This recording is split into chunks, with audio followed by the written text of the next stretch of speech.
Before Valentine's Day, I pray to God. I ask Him, can I have a date on my Valentine's Day? So, like, about 2 weeks before the Valentine's Day, I was searching, waiting, hoping for God to deliver me with a date. And enough of my Christian couple friends told me they met online and I should give it a try. So I even downloaded a dating app and I was trying to talk to people online. You know what? When I was happily chatting with someone, my dating app account got mysteriously removed. After one day, I installed a dating app on my phone and here my account got removed. And I was like, is that so, God? I knew it was God and I knew He had another plan for me. Anyway, so on my Valentine's Day, no dates, no talking to online people. All I were left for were assignments, like editing the videos, working on my online business, getting ready for school, and friendships, and Jesus. I understand that God has a different plan. However, that prayer of mine exposed to me that I was not fully satisfied with what God has been planning for me. My brain knows the answer God gave me, and my actions can obey Him. But my heart hasn't fully catching up yet. Like I still has the hard feelings and doubts toward God's. I secretly don't understand why God is delaying me. And I know that there are a lot of people out there, they are single. When God hasn't delivered to you exactly what you pray for, that hard feelings, that doubts you have, I totally understand. So this video is not me complaining. This is a recording of me confessing with what God exposed to me and the sharing of what I've learned from this Valentine's Day. I will tell you the full story. Let's get started.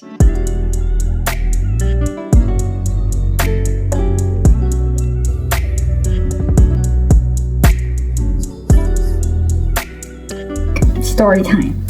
On Valentine's Day, I was home editing a YouTube video. When it was finally done, I felt like I deserved a little reward.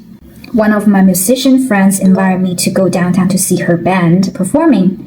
I said yes, I supposed to go. But my stomach didn't feel good on that day.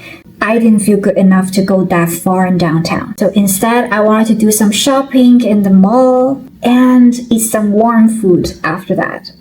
I went to the mall. It was closed. Alright, so I was hungry, my stomach didn't feel well, and was frozen outside. Ended up, I decided to go to one of my friend's restaurants to eat. And while I was there in my friend's restaurant, I remember I once had a date in the same restaurants. What happened to that guy I was dating? I liked that guy a lot. But in my head, I was already planning a lot of things in the future with him. And for unknown reasons, he disappeared in my life. Yeah, we just couldn't meet anymore after that.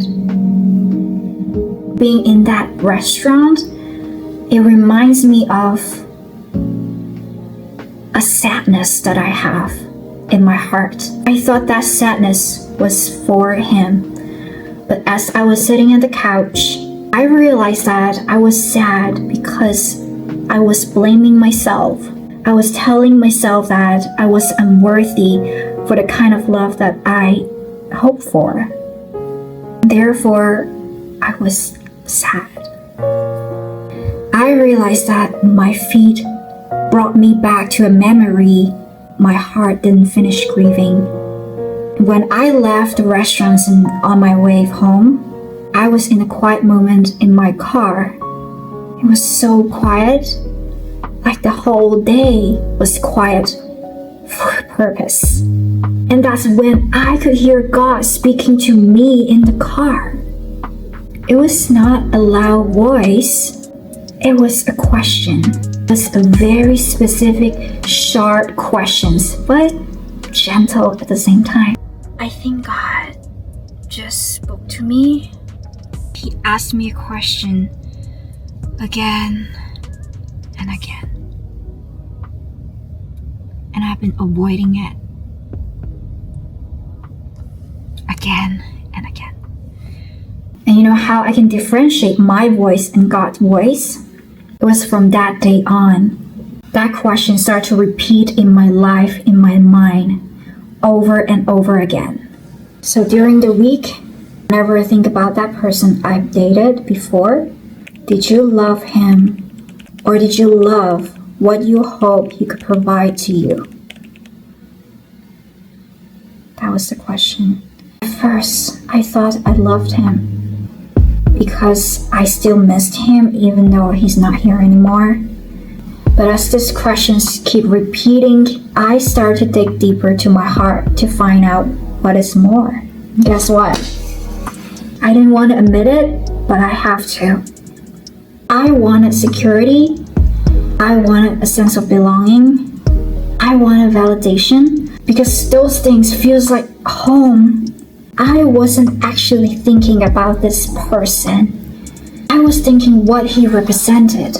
When I analyzed what exactly I was thinking about him, I noticed that I was thinking about the home he mentioned. That home he mentioned, it was like a dreamy pink bubble, like those happy ending in the Disney movie. Like that's something I could get from him that I don't have. A concept of home. The idea of finally being held, finally being chosen, and finally feeling safe. But not by God, by someone. Isn't that a fleshly desire? Isn't that lust? And I don't want to play the victim card here, because now I can see the truth clearly of what God exposed to me. I was hoping to rely on someone to provide what God wants to build in me first. It was also a question that God asked me, a question that I have been avoiding to answer. What if that person I thought I love, what if he cannot provide? What if one day he lost everything? Will I still choose him and will I still love him the same? I hesitated. I didn't know what to answer. I didn't have the confidence to say yes. And that hesitation alone proved that I wasn't loving him. I was only loving the hope that I drew in my mind. When I was in that restaurant, I could still see the image in my head that when we were still together, it was such a nice moment. We were happy being there. We were eating and chatting. We were talking about the future. We were talking about plans. We were praying. We were chatting. We were laughing. It was very nice. At that moment, I couldn't foresee that we cannot meet each other anymore. Yes, I feel sad. But now that I know the fact is, God removed each of us from each other's life for a reason. Yesterday, God gave me a vision. I saw that God's hand opened a bottle of soda. The bubbles start rising.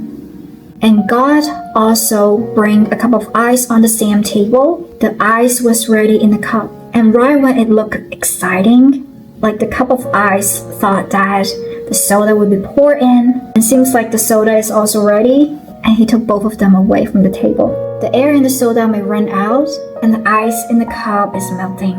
The moment ended. And at first, I didn't understand. But then I realized, of course, God is not confused of what recipe he's making. At that moment, nobody knows. I didn't know. But God knows his plan. Maybe the cup of ice that was melted was for cooking a spaghetti. And the soda is actually for cooking soda chicken wings, a famous Chinese food. And a cup of ice and the soda, they were just not meant to be together under God's supervisions. And I saw it. I saw what God wants to tell me in that vision. And And I know that God always have the best plans for everyone. So if God always have the best plans for both of us, that means neither of us has missed anything. So I finally know that God was protecting both of us, and He also wants us to learn something. He wants to change our hearts by meeting each other. And I did. I did. Now I understand why God chose that time to speak to me.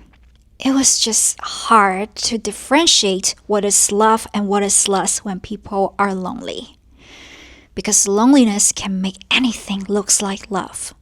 When the flesh is hungry, even trash foods looks good.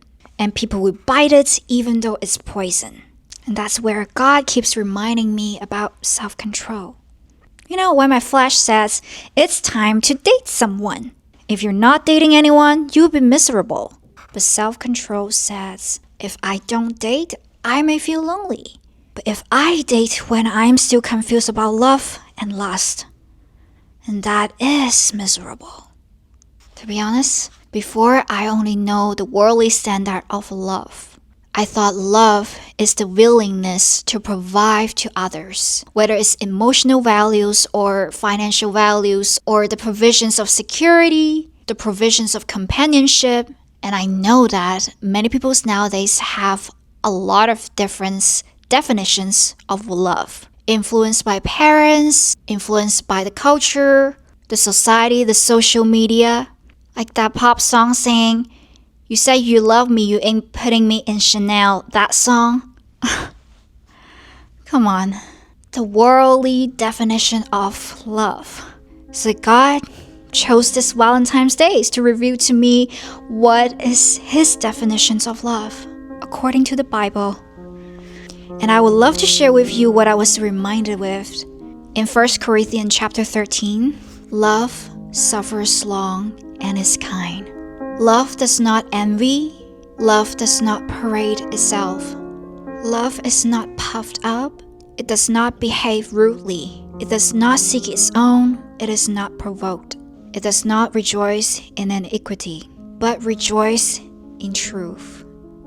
Love bears all things, believe all things, it hope all things, it endure all things, and love never fails. So, in conclusion, what did I learn? I learned that lust is temporary, but love lasts. It never fails. Lust says, I want you because you make me feel safe, because you can provide all this A, B, C, D. And lust always says, you can feel my emptiness, you can make me complete, you can make my life better.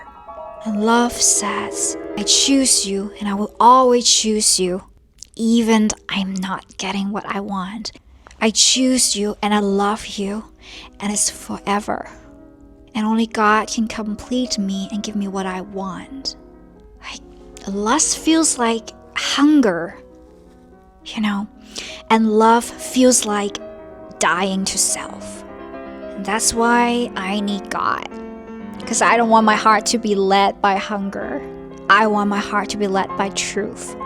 I realize this is so important to know, because if I keep mixing up what is love and what is lust, I will keep chasing the bubbles and calling it destiny.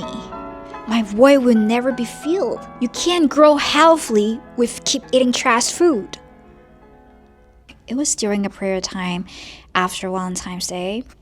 I was asking God, I understand your lessons to me.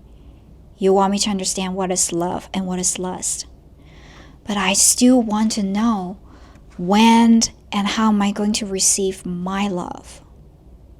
Because I want to know. And again, God gave me a sentence I'll never forget. It was a sentence that comes to my mind. It says, do what you're supposed to do, and I will do what I am supposed to do. Wow.